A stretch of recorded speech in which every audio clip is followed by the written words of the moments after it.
What is good? I just got back from my daily walk and I'm about to get ready with me.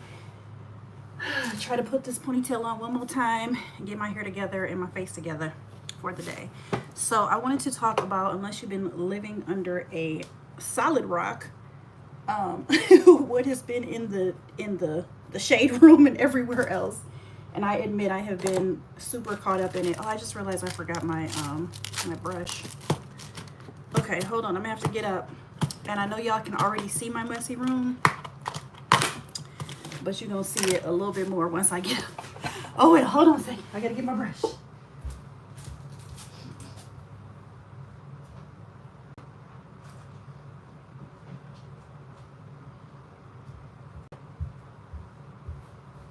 Let me see what y'all can see. Okay, y'all can see it's messy, but not too messy. But anyway, so yeah, unless you've been living under a rock, Danae Jackson. Let's start with Danae. So Danae Jackson is Derek Jackson's, I guess, well, I was going to say ex-wife, but I don't know if their divorce is finalized yet or not. Derek Jackson was the guy who, you know, he's a very attractive black man who was out here on these internet streets teaching women how to really advocate for ourselves, teaching women how to be a preferable woman for a man. He was giving pretty solid advice on how to keep a man. And then, you know, as it turns out, he was cheating on his wife the whole time. He was also very elusive. He never really wore his ring. So people didn't know if he was married or not, although some people say that he was talking about he was married. Well, anyway, again, unless you was living under a rock, you probably have seen that, you know, in the last year, was it a year or two ago? I don't even know how long ago it was, but basically, a cheating scandal was exposed, and him and Danae came on his platform. Real quick, before, let me just take a break to say I'm trying black edge control for the first time because you can't notice I'm like super gray, and not only that, but like super balding in this area. This is really getting on my nerves. So I was like, let me just try this. So I'm trying this for the first time. I don't know what I'm doing, but anyway, ooh.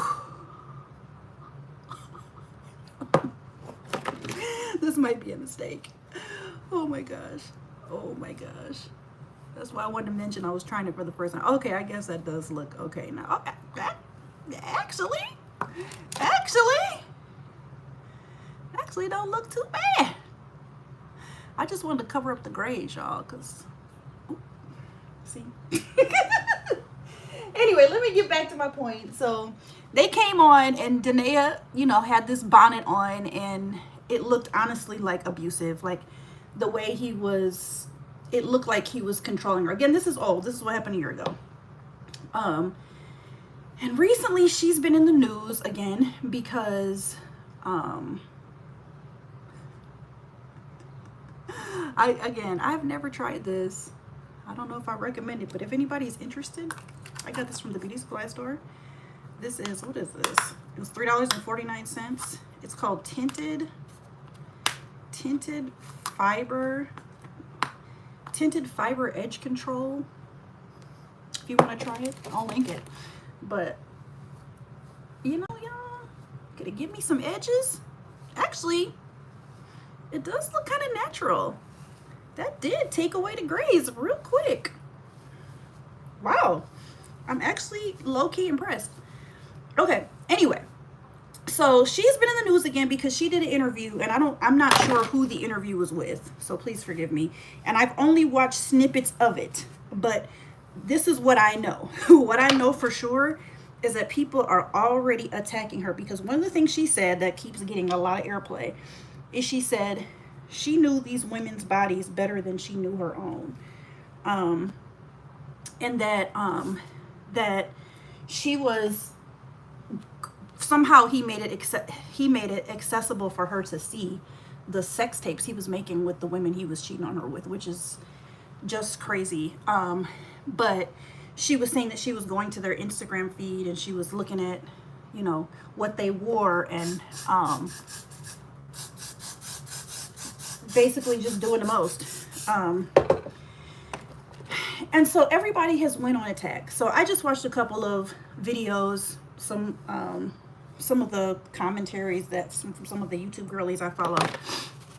Everybody is literally like, girl, you needed this, you needed this, you needed this, you needed that. And it's frustrating.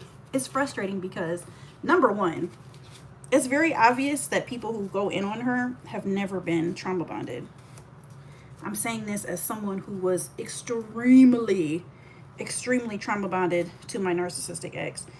Number two, when I was trauma bonded and in a situation where I was doing similar crazy stuff, I was older. And I got married to him older. I got married to him at 38 or 39. She got married to Derek when she was 19. Or I'm sorry, they got together when she was 19. They got together when she was 19. They did stay together on and off. But from what I understand from gathering information about this scenario, she had been with him on and off for several years. He was like her first love. And then they got married and then they had kids. Where is the one thing I wanted that I was sure to set aside? Now I can't find it. I don't know where it is. Oh, here it is. So, and the reason why I mention that is because when you are in a situation where you could end up doing the kind of thing she's doing, when a woman goes crazy like that, it's typically because you're very, very trauma bonded, and trauma bonds, the longer you're together, the more they grow.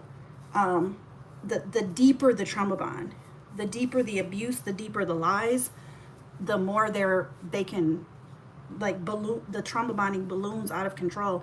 So for her to be with that man since she was 19 years old, and then to be married to him, and then to have kids with him, and then he had already really groomed her to accept cheating, because from what she's come out and said, he was cheating for almost the whole time. So you're dealing with, yeah, multiple levels of a trauma bond being built. And what I keep hearing is like, oh, she was doing pick-me stuff. You know, I'm so damn tired of this whole pick-me thing, because y'all, when you get to the point where a man has broken you down, I don't know if he was doing this or we don't know all of that stuff, but if you get to the point where you are, lying is insistent, persistent lying is a form of verbal abuse. And so for him to have several affairs, several affairs, we can assume that lying was a part of that, that she was being at minimum verbally abused, but we don't know. There could have been more. There could have been more. What happens is it's called crazy making. When you're being abused, it's called crazy making, because it makes people go crazy. And specifically, because I was narcissistically abused and I study narcissistic abuse and I know that the elements of that, what a narcissist will do is point back at the woman and say, look how crazy she is. Look what she's doing. Look how she's out here doing this. You know, I don't know if he did this at the time, but he might have been like, let's say there's an affair partner. And he's like, yeah, Danae has been looking at your IG. She's been studying you. She's been studying your hair, how you move, what you wear, trying to look like you. Like, isn't this heifer crazy?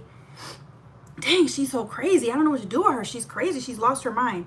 That is what narcissists do. That is what toxic people do. Extreme narcissists and toxic people. And so the crazy making things, it is I've only done this that one day. This is only my second time ever using this kind of ponytail, so please don't judge me. I am not a beauty influencer. I'm just a girl trying to be beautiful, but not knowing what I'm doing. So please don't judge me if I'm doing it wrong. But anyway, so what happens when a woman is being abused is you start going crazy. What I hate as a narcissistic abuse survivor and as a verbal abuse survivor, I hate when people say stuff like, well, you did this, and so it gave them license because you were acting crazy. Or when they say, well, he's not physically abusing you, so you have no reason to act like that. And I think we can see in this situation with Denia, she was being driven crazy by all of his affairs, to the point that she was studying these women, to the point that she was watching the sex tapes. And y'all, I'm not saying that with judgment, because I'm going to tell y'all the crazy shit I did in a minute when I was going through stuff like this. I'm not saying it with judgment, but I know from what I did when my ex was lying to me about women, because he was just lying and he just kept lying even when I had proof, y'all. It was crazy making. It was literally crazy making. That's why lying, excessive lying, can be a form of abuse. I cannot find the piece. Anyway, so I'll tell y'all what I did. But the fact that she was driven that crazy that she could sit up and watch the sex scenes, and the parallel that I'm drawing to that is when I was being driven crazy by my ex lying to me, I had got to a point where I had done so much Inspector Gadget work that I had found. This does require a modicum of concentration since I am not a professional ponytail installer. I'm trying to figure out what I'm doing. So yeah, when I had found out what he was doing, some of the information, I kept looking at one of the text threads between him and one of these women. And it was them flirting, and he had asked her if he could come over and spend the night. And she had said, no, not tonight, for whatever reason or something. And I remember I just kept reading it over and over again. And every time it would make me cry, and every time it would make me sad. Now, let me also state, for everybody who has been very judgmental of Denia, this was after a devaluation, after at least 6 months of sustained abuse, for me, and for Denia, years, decades of sustained abuse. Yo, what did I just? Ugh. I'm in here sweating, trying to put on a ponytail. It was like a workout. Trying to focus on what I'm saying and put on a ponytail at the same time was like a workout, y'all. Okay, yeah, I'm gonna take this off just to see if it works, and then I'm gonna put this back on. I think you see I did something wrong. Oh, that's my own hair. Okay. So for me, I had been devalued. I had went through 6 or 7 months or so of being verbally abused, of being lied to about stuff that I had proof about. So I literally felt like I was going crazy, which is what happened. And then I started this process of stalking these women, stalking them. And then when I got access to their text stuff, reading their text over and over again, trying to see, what if I missed something? What if there's a layer that I missed, and it would cause me a lot of pain. In the narcissistic abuse recovery community, it's called looping. When you're dealing with looping thoughts, so looping thoughts is one aspect of it, but the other aspect is when you're re-traumatizing yourself, like literally re-traumatizing yourself by continuing to look at this stuff and read the text. And what she was doing, watching. The fact that this woman got to the point that she was watching her husband have sex with other affair partners, y'all, do not blame her for that. Blame him. That is how crazy he made her. That is how crazy he made her.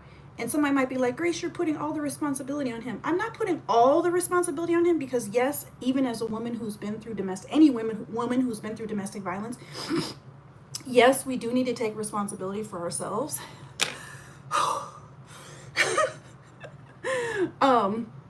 Yes, we do. Absolutely. Positively. And actually in that video, in the second half of the video, Denia did say, I take responsibility that I got to that point and that I let myself get to that point. But and I do too. But I think I'm trying to show that if you watch a woman be driven mad by a man who's abusing her, no matter what kind of abuse it is, verbal, spiritual, financial, if you're watching a woman, a woman who has been in her past a regular, normal, functioning woman, a good mom, a normal person, and you're watching her break down to the point that she's doing crazy stuff that's out of her personality, out of her character, like that is a sign that the kind of abuse she is enduring is really intense. Anyway, so the reason why I wanted to talk about this is because y'all stop coming for Denia about this. Stop coming for her about what she did. Focus on the abuser. One thing that was really, really, really, really hard for me to deal with, and it's hard for a lot of abuse victims to deal with, is when people are focusing how you're responding to the abuse. You know what that's called? They're called flying monkeys. In the narcissistic abuse recovery community, people who side with the abuser to blame the victim are called flying monkeys. And the reason why is because toxic men, narcissistic men like Derek Jackson will typically hide behind sorry, I'm distracted. Hide behind their persona and all of that, the lure, you know, what he had, the lure of him being attractive, and he was well spoken, and he was you know, preaching to women in a way that made sense. It wasn't like Kevin Samuels, you know, because Kevin Samuels was just like, yeah, if you're under 30 and fat and ugly, like, you're a useless woman. But Derek Jackson, he wasn't coming from that perspective. Like, it was intriguing. I remember when I first came across him, I remember being like, oh yeah, this stuff makes sense. Like, he's making a lot of sense. But it's very, very, very easy to hide behind that, and then point to the victim as somebody who just doesn't see it, as if something's wrong with her, when really it's just a ruse to hide all the multiple affairs he was having, how badly he was treating her. Anyway, y'all, don't focus on the victim. Focus on the person who's willing to put the victim through that.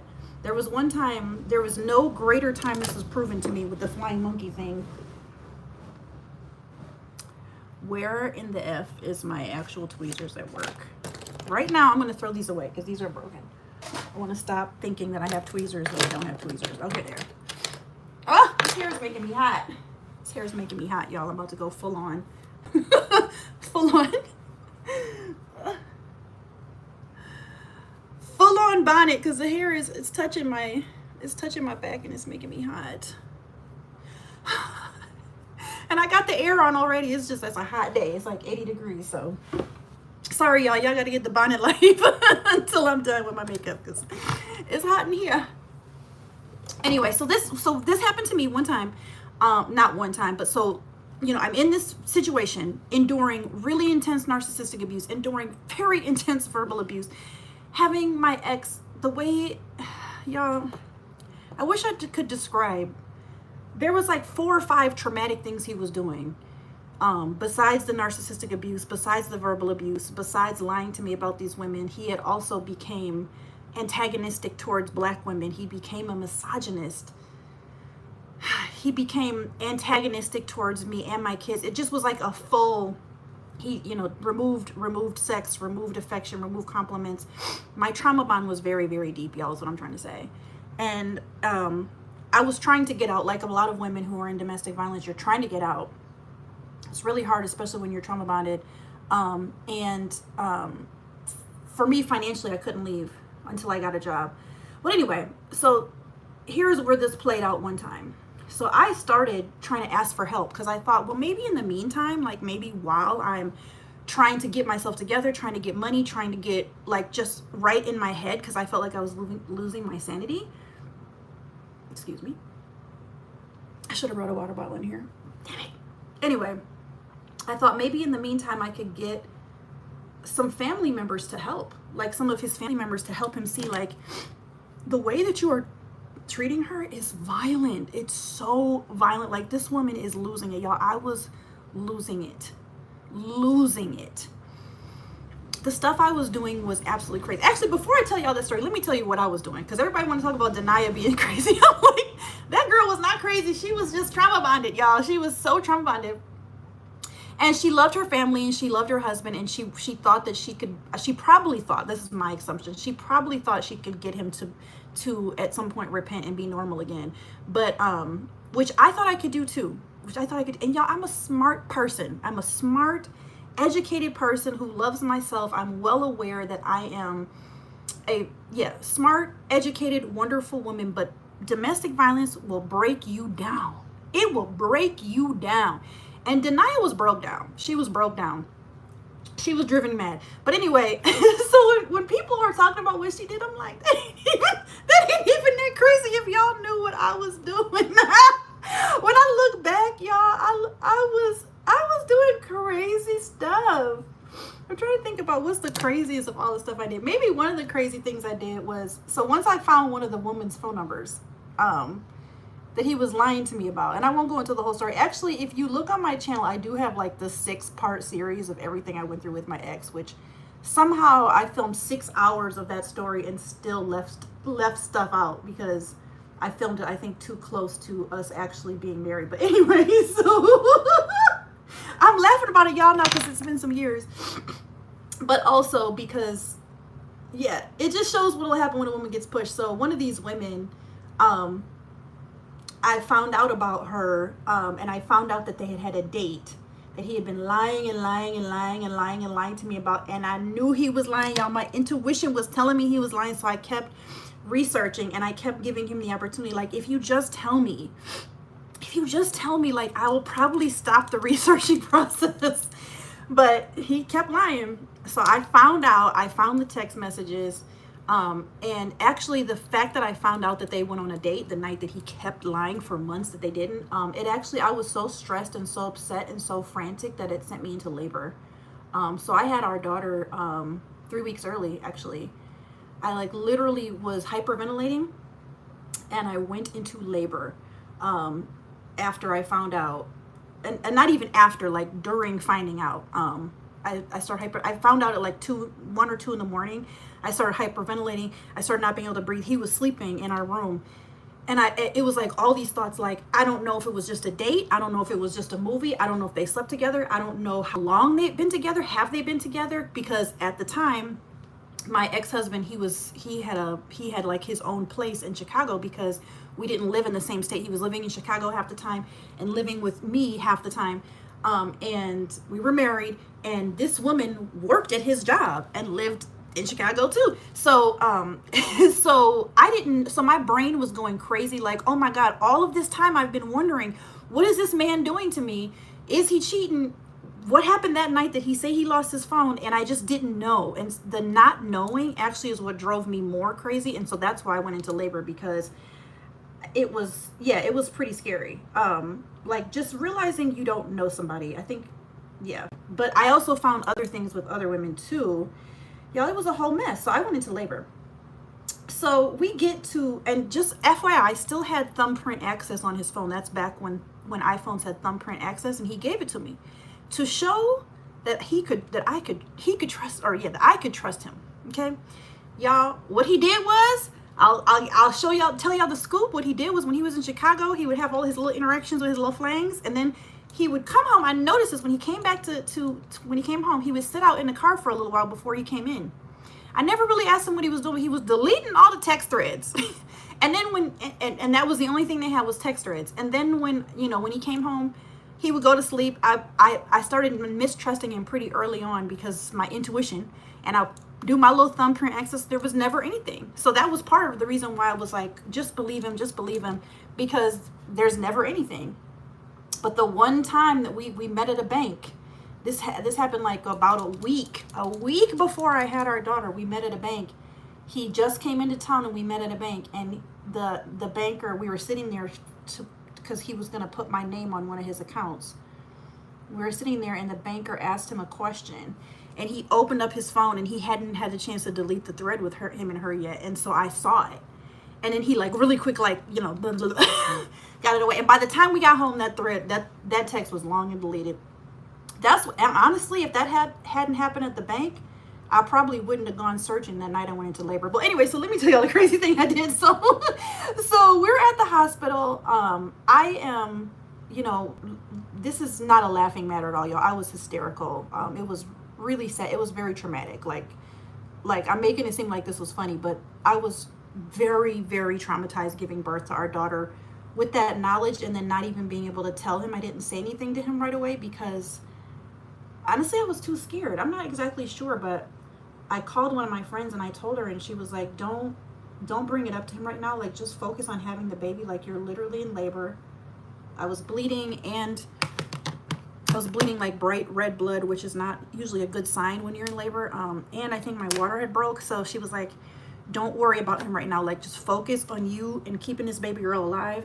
And then once you have the baby, you guys can deal with this when you get home. Like, do not deal with this right now. And I was just like, Jean, I never knew him. My best friend, Jean. Because I had realized there was other women, and I also had realized basically what happened that night was I had realized that he had been on Match while we were dating and while we were engaged. And I realized that there was a woman that he was talking to while we were trying to have a baby, like before we were engaged. And I was just like, damn, he's been like out here doing the most the whole time. It was just like I felt like I had married a stranger is what it hit me all at once. So my birth was actually incredibly traumatic, which explains why I did this crazy thing I'm about to tell y'all I did. So in the hospital, I think maybe a day and a half later, and y'all, why was he so aloof? Didn't even notice how upset I was. Didn't even notice. Didn't even ask. By the way, what's wrong with you? Wow. But anyway, so I couldn't stop crying though. Everybody, the nurses and stuff kept asking me, and I just couldn't say, because I was like, what am I gonna do? Be like, yeah, I just realized I married a stranger who's a pathological liar, who's never been honest with me and has been cheating on me since literally 2 weeks after we met.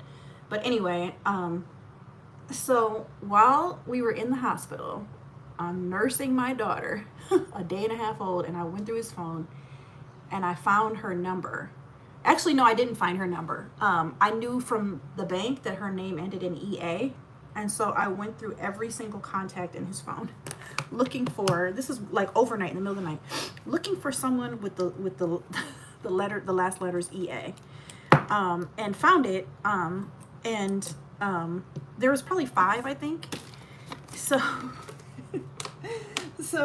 I called all of them from the hospital phone, you know, because, you know, caller ID. So just to see like who would pick up, what answer machines, and I narrowed it down to 2 numbers. So then I forgot how I actually, so then her number, actually she had her name. This is so and so and so and so. Actually, I'm gonna just say her name, this heifer. Her name's Vakia. So Vakia said, this is Vakia. So I hung up, and then the next day, I think this is like the second or the third day, I called her.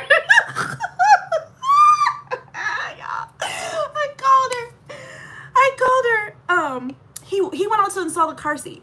Okay, so he goes out to install the car seat, and I called, and I said, I called from the hospital phone. Hold on. And I said, this is AT&T. I pretended to be AT&T. I pretended to be AT&T, and I said, this AT&T, I'm just calling about your service, whatever. I just took a wild guess. I didn't know if she used AT&T, and it turns out she did. She actually did use AT&T. And I said, you know, for security purposes, I need to verify your social security number and your credit card. Y'all, do you know this dumbass bitch gave me her social security number and her credit card? And so she said, I actually have some questions for y'all. And she started asking me questions, and right then my ex-husband walks into the room. Why did I just get this setting spray in my mouth? He walks into the room, and I said, here, the phone is for you. And so he was like, oh. He said, who is it? And I was like, I don't know. So he gets on the phone. He's like, this is so-and-so. And so I hear them trying to figure out, like I saw the moment of recognition where he's like, oh, shit, this is my side hoe on the phone. And she's like, I thought I was on the phone with AT&T. And then he's like, so what is going on here? And he looked at me, he's like, what is going on? And I was like, you tell me what's going on. You know, I'm sitting there literally, y'all, 2 days after having in a hospital bed, gown on, baby in my arms. I did feel a little crazy in that moment because I realized I looked real unhinged. Probably to her, probably to anyone, I looked completely unhinged. Like calling, I got her credit card number, y'all. I should have used it. No, I'm not like that. I really wasn't. It was spur of the moment. But anyway, so he leaves. He actually left. He was pretty mad. I didn't care. I'm like, I just found out you was cheating on me. Why is you mad? Just because I'm acting unhinged now. You've made me this way. You made me this way.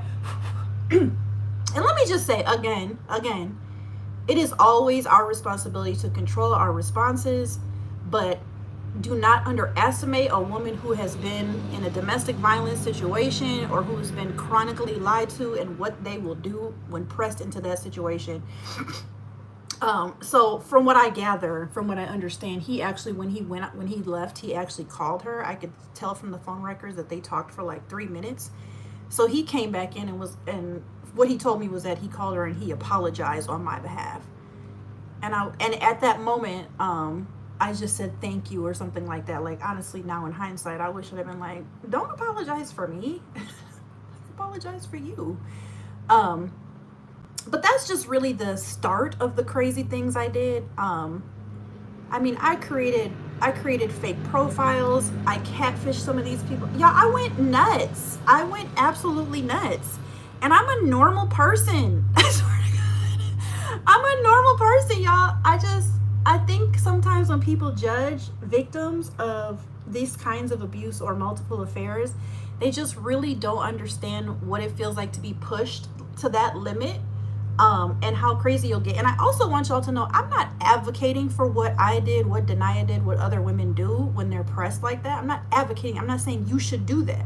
But I'm also saying don't judge people because first of all, it's a moment in their life.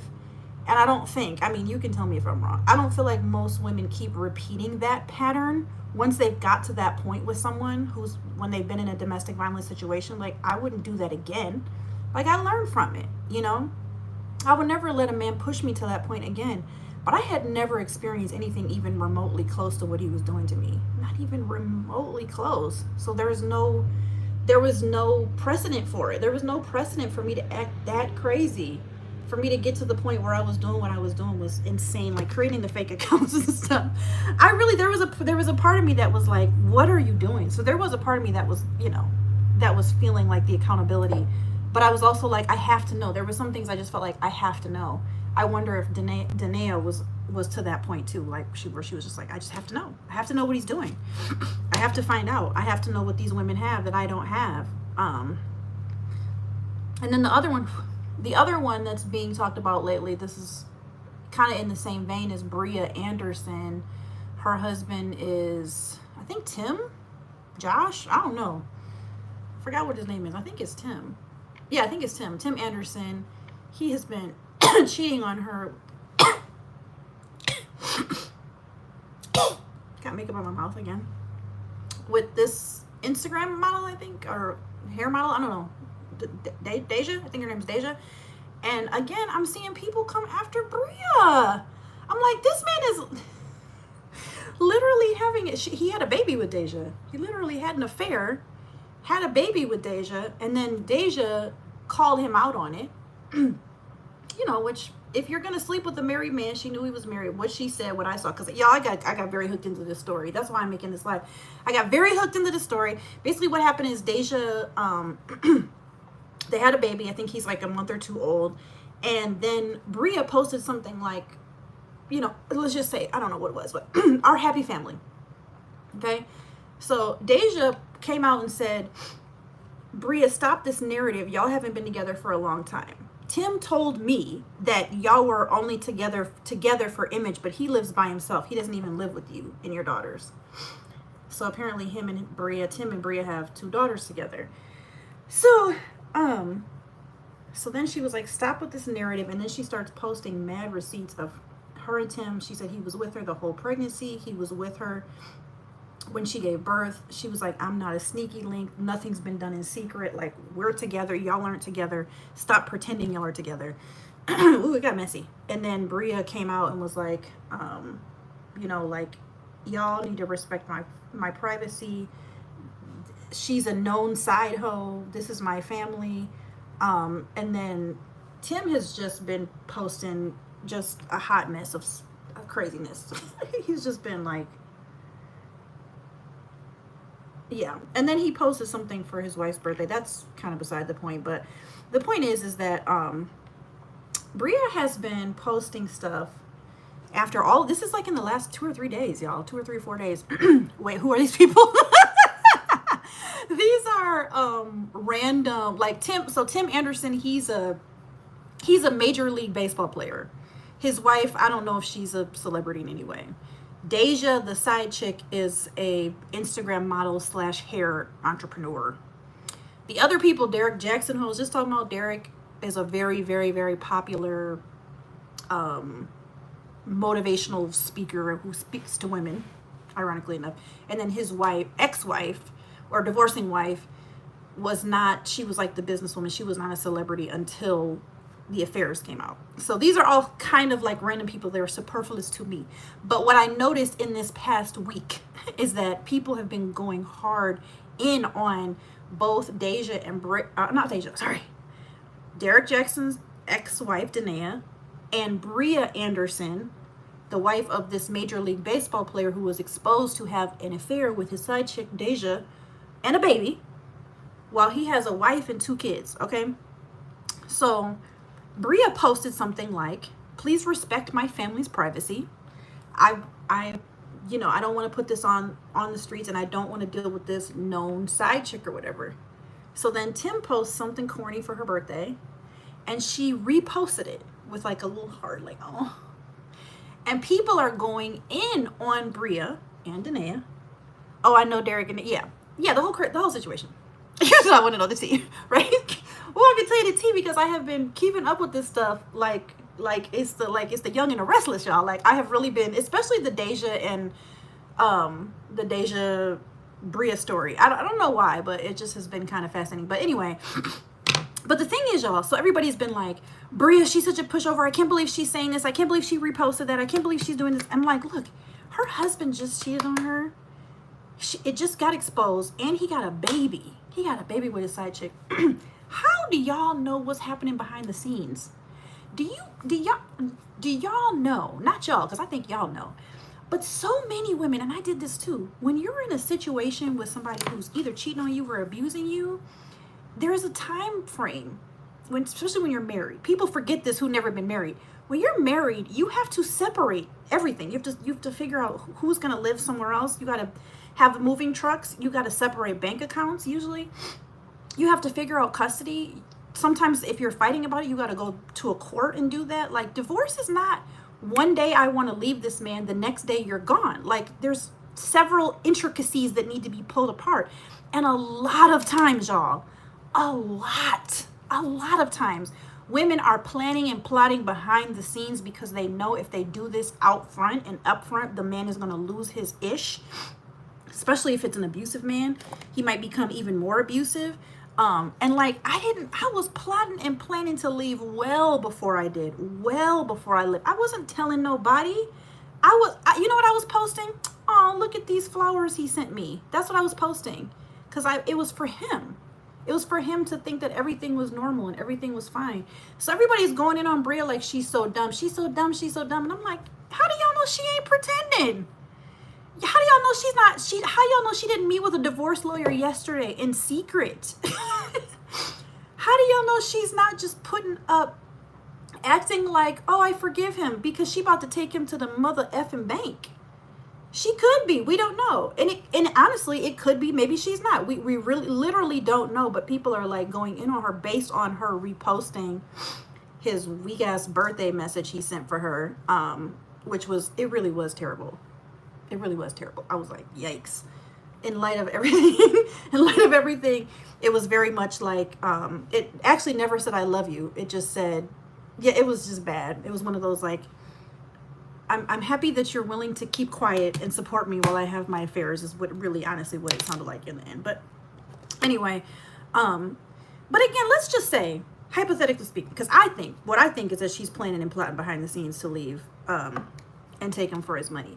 But let's just say that's not happening. Let's say she's like, you know what, I forgive you for cheating on me, for exposing me, for making me look dumb, because like there's all these videos and pictures that Deja posted, and clearly he's not trying to hide that he's having an affair.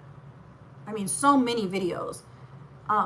Which, by the way, I think if a man is willing to let himself be filmed, like Derek letting himself be filmed, like making sex tapes while he's married with these affair partners, I think that's narcissistic, especially in whatever way he had those accessible to Danae, that she actually saw the sex tapes. I think that's very narcissistic, because it's antagonistic, and narcissists love to be yep, girl, I know.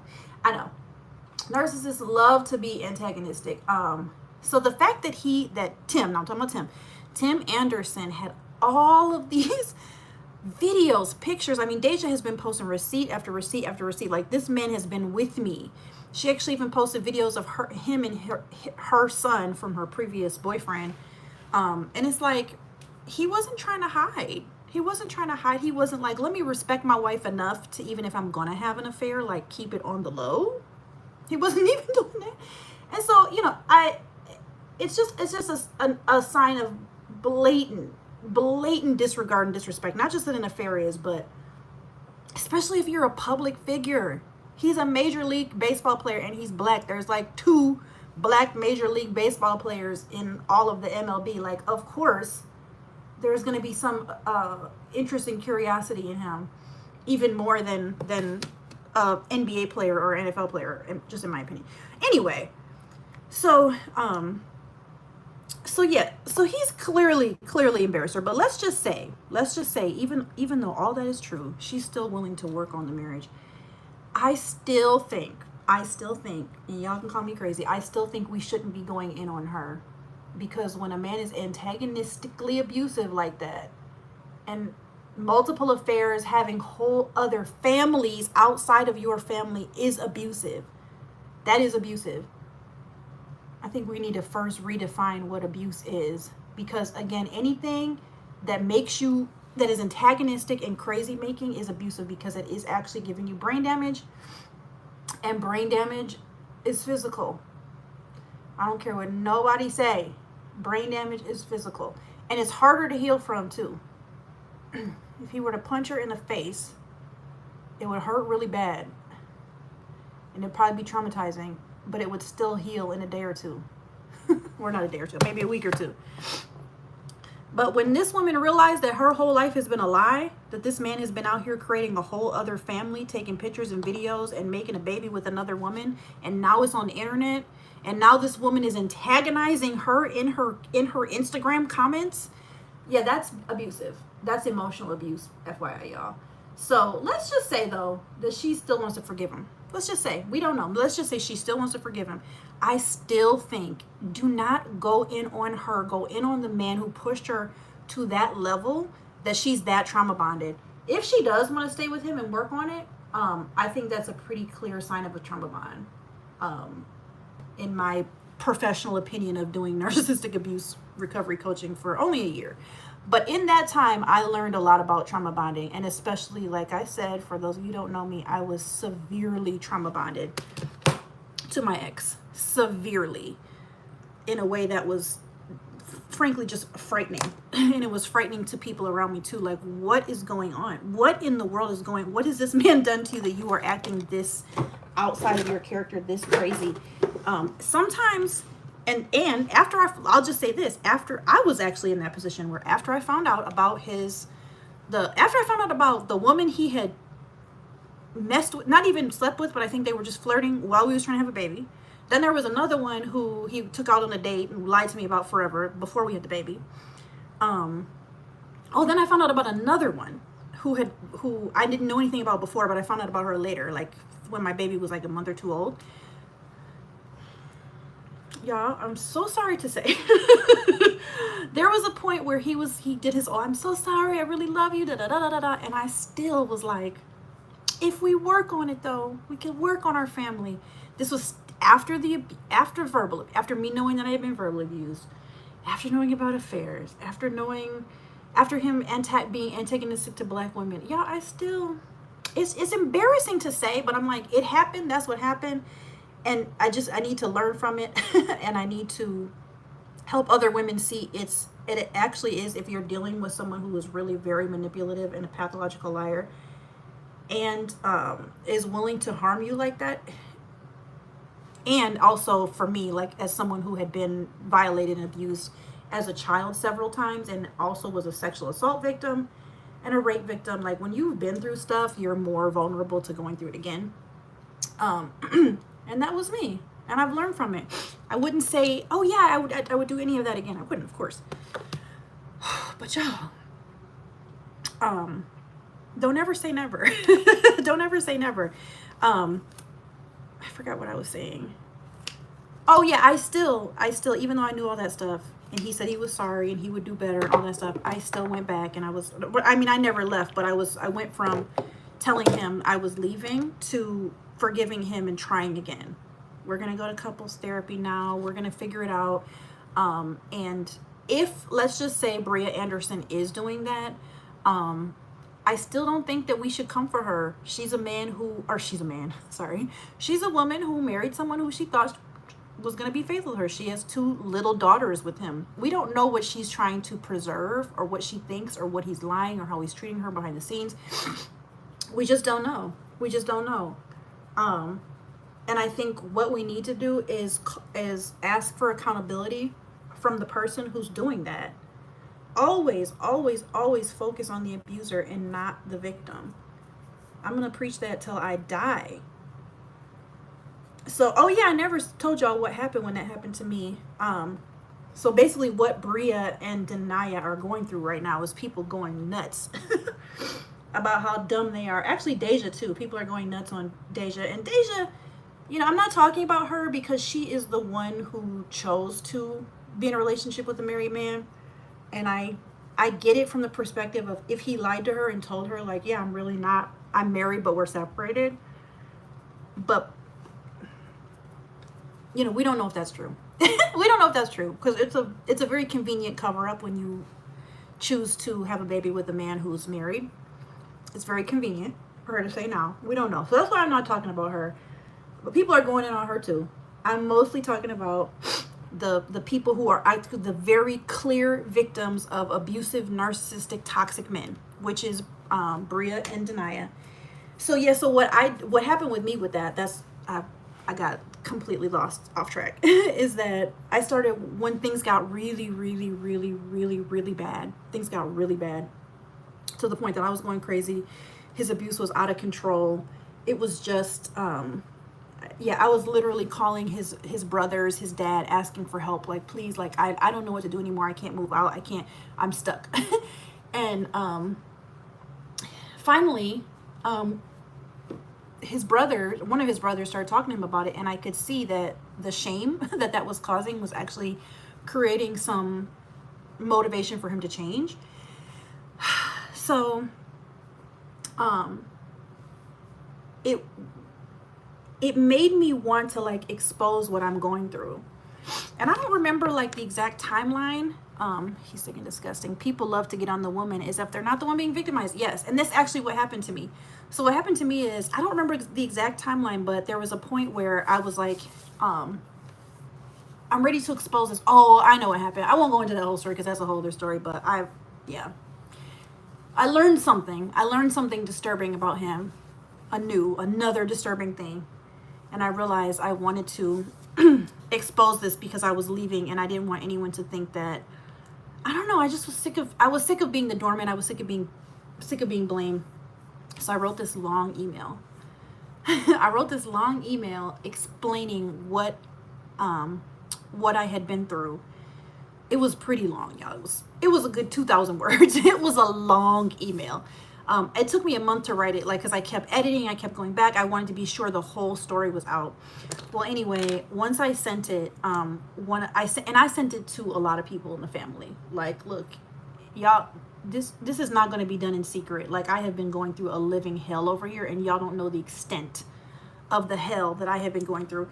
And so one of his brothers, his younger brother, wrote me or texted me and said something like in defense of him.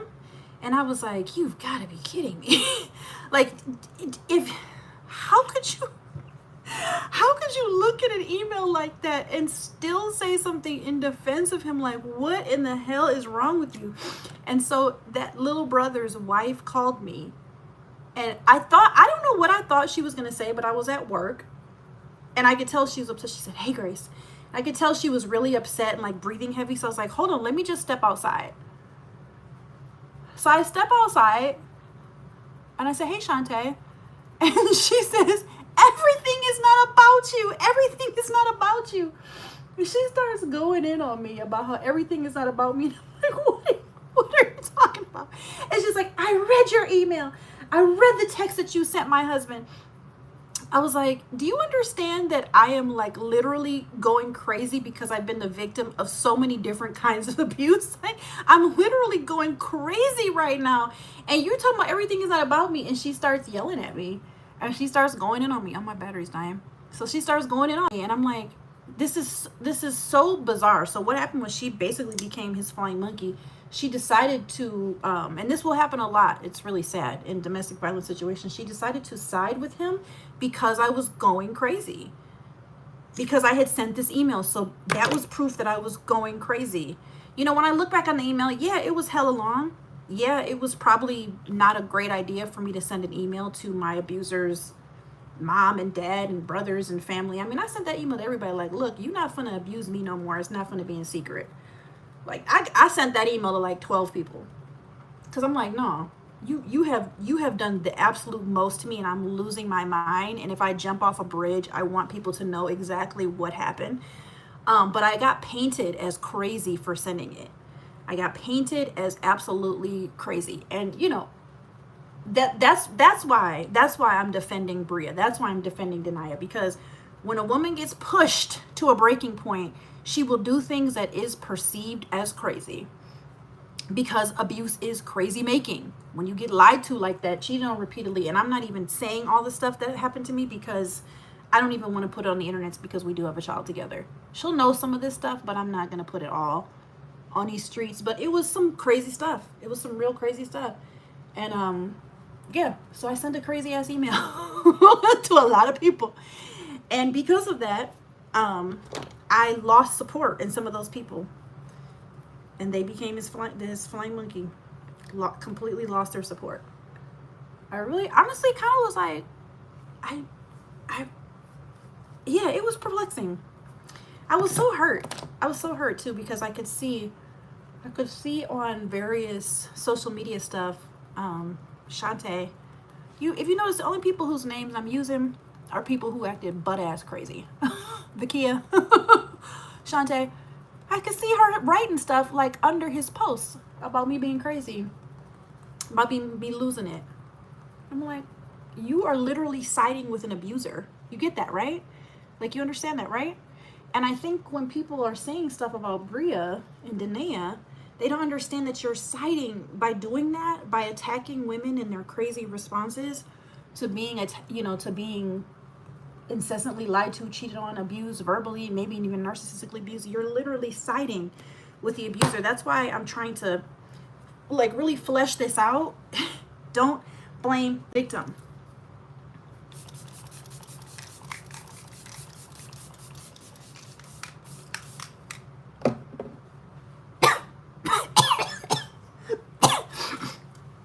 I need to get a new setting spray. Yeah, don't blame the victim, y'all, because you literally become the flying monkey. And if you haven't heard that phrase before, it is worth it to look it up. Do a quick Google search on flying monkeys, especially to narcissists, because people will unwillingly become that. Because the truth is, when you're being, especially narcissists, when you're being abused by a narcissist, the way that they will lie on you and the way that they will turn around and call you crazy, which is why when I was doing narc abuse coaching, you cannot, absolutely cannot exist in the mind state. You cannot exist in the mind state of like the kind of when you're experiencing the most intense emotions. You can't bring that to court, because they will literally turn around and be like, you're crazy. And actually people said to me, like, you sent that email, you look nuts, you look crazy, like you literally look crazy. You have to stop doing that. You have to stop talking about it online. Because y'all, I was going all over my IG stories. I was going nuts. Yeah. And I remember getting advice from people who'd been through narcissistic abuse stuff before, and they were like, just stop talking about it, stop posting about it, don't send no more emails, don't do anything more, because you look crazy. And then he's gonna say she's an unfit mother. And honestly, a lot of narcissists are able to take away kids from their moms because they have pushed her to a crazy making place, and as a result, that happened to me too with my ex, but he eventually turned on them too, because yeah, he's so explosive and impulsive. And by then I didn't care about them anymore and had a great support system. Wow. Yeah.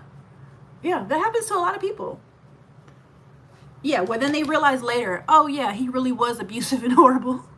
And we should have stuck up for her, defended her. It's really sad. But yeah, you cannot respond out of your hurt and anger. That's another reason why I'm like, why are we going after Bria? Bria especially. Denaya, she hasn't really done that. She's not doing that, thankfully. But Bria especially, like, what does it benefit her to go online and act all crazy? Like, F him and da-da-da-da, and you know, that's stuff that you can bring to court. People that just don't get it. That's stuff that he could bring to court. Be like, look what she did. Look what she did when my affair was exposed. Look what she put on Instagram. People just really don't get that. Like, y'all, come on now. Come on now. You can't be out here acting, that's why I'm like, Bria is probably pretending. And the thing is most of the men in these situations, like when I was coaching women and when I was going through it, they had no idea. They had no idea that behind the scenes these things were happening, that plots were being made. Like, actually, my ex, I had been in the process of trying to leave for a while, and he what color is this? Oh, it's purple. I don't want that. Yes, definitely control yourself and talk to your therapist and people who love you. Yes, don't incriminate yourself and let them bury themselves. I totally, completely, fully agree. Even though it feels satisfying, like what I was doing, it did feel satisfying, but I acknowledge it did make me look crazy. And there were people, I went so nuts. I went so nuts online. There were people who were telling me, like, Grace, just stop. Like, just stop. You look crazy. And I was just like, I will never stop. You know, especially when I got like a moment, just a moment of like, I understand what's been happening to me, and I never want this to happen to anyone else, and I want to help other people and all this other stuff. I'm just trying to throw this tissue away. So yeah, it's really sad. It's one of the more sad parts of narcissistic abuse, toxic abuse, emotional abuse, verbal abuse, is that not only do you have to take control of yourself, take control of them, manage their emotions usually, worry about how to get free, whether that's financially or physically, protect your children, but you have to do all of this calm, cool, and collected.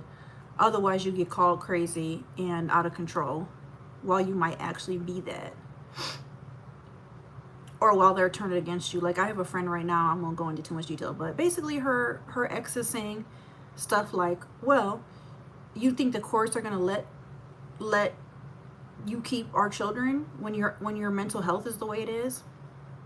Because usually by the end, like the situation I was in, I was having such severe panic attacks, severe panic attacks. By the end, during his abusive episodes, I could barely function.